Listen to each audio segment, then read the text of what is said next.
Karena adanya revolusi AI sekarang ya. Kita lihat juga Trump baru bikin council-nya kan, council AI dengan Jensen Huang dan macam-macam. Kenapa ini akan hilang? Kayak gue pribadi, gue sebagai pemilik perusahaan, gue untuk hiring karyawan tuh gue sekarang susah banget. Maksudnya gue udah nggak mau untuk hiring karyawan, kenapa?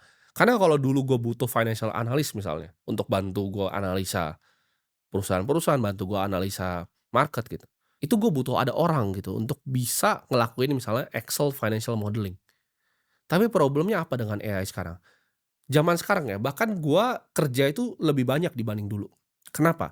Karena gua rasa kerja zaman sekarang lebih enak untuk gua pribadi, ya. Jadi ketika gua tidur, kalau tidak ada 2 agent yang running untuk melakukan analisa, gua ngerasa gua sedang buang-buang waktu tidur gua, ya. Jadi yang gua lakukan adalah agent gua suruh, "Oke, bikin modeling tentang perusahaan ini, gua pengen lihat."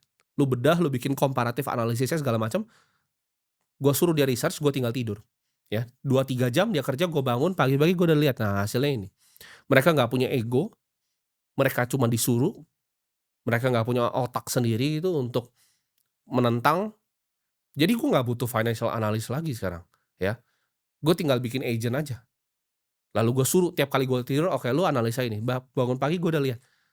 Itu jauh lebih enak untuk gue. Nah ini zaman dulu nggak ada, gitu. Makanya dibutuhkan kelas menengah ini.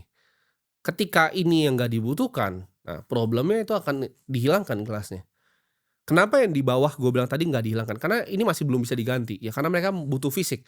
Untuk lu nganterin makanan dari datang ke mall dan nganter ke rumah lu itu butuh fisik. Sedangkan untuk ganti fisik ini dibutuhkan robotik gitu, dibutuhkan humanoid robot, yang sekarang belum sampai teknologinya.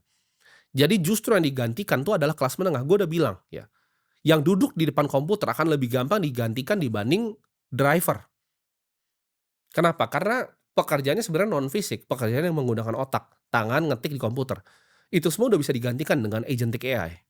Jadi kalau kita lihat agenda besarnya adalah mereka mau separasi ini, kelas ini jadi yang tadi working class banget dan juga kelas para elit.